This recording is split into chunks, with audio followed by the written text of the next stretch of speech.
Emmanuel, le chiffre, une bonne nouvelle. Ce Absolument. matin, dans quelques semaines, la France pourrait retrouver le niveau d'activité qui était le sien avant la crise sanitaire. Oui, effectivement, ça peut paraître symbolique, mais il faut quand même se rappeler d'où on vient. Au pire du premier confinement, en avril 2020, 40% de l'économie française avait tiré le rideau.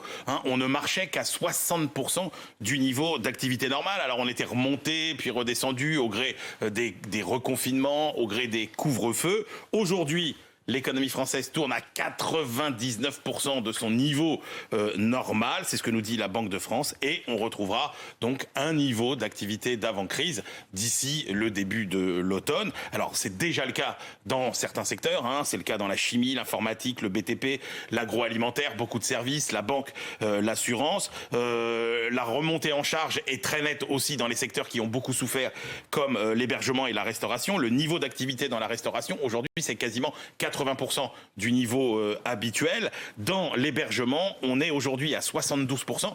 C'est ça, c'est le chiffre de fin juillet. On était à 54% au mois de juin. Donc ça remonte bien. Il y a des secteurs, par contre, qui sont encore 20% en dessous de leur niveau habituel. C'est le cas notamment de l'automobile et de l'aéronautique. Alors quels sont les freins à une croissance encore plus rapide? Alors, il y a les incertitudes sanitaires qui demeurent et on ne peut malheureusement pas à ce stade exclure de mauvaises nouvelles qui pénaliseraient l'activité de plusieurs secteurs. Et puis surtout, il y a les difficultés des entreprises à s'approvisionner. Songez qu'il y a aujourd'hui la moitié des entreprises qui disent qu'elles ont du mal à trouver les produits dont elles ont besoin pour fonctionner. Je sais pas moi, des semi-conducteurs, des matières premières.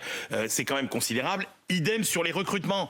Une entreprise sur deux dit aujourd'hui qu'elle a du mal à embaucher. Donc c'est ça le message qui est absolument incroyable, c'est que les freins à la croissance française aujourd'hui, ils sont pas du côté des clients qui ont envie de dépenser, ils sont du côté des entreprises qui ont du mal à fournir. Cette difficulté de recrutement, c'est plutôt une bonne nouvelle sur le front de l'emploi? Oui, absolument. Et d'ailleurs, l'emploi, lui, il a déjà retrouvé son niveau d'avant-crise, celui de la fin 2019. Il y a le même nombre de personnes au travail. Le taux de chômage est à peu près le même exactement que fin 2019, 8,1%. Mais attention, là encore, et c'est la spécificité de cette crise, les fortunes sont très diverses selon les secteurs. Le BTP emploie 55 000 personnes aujourd'hui de plus que fin 2019. L'industrie, elle, en emploie 47 000 de moins.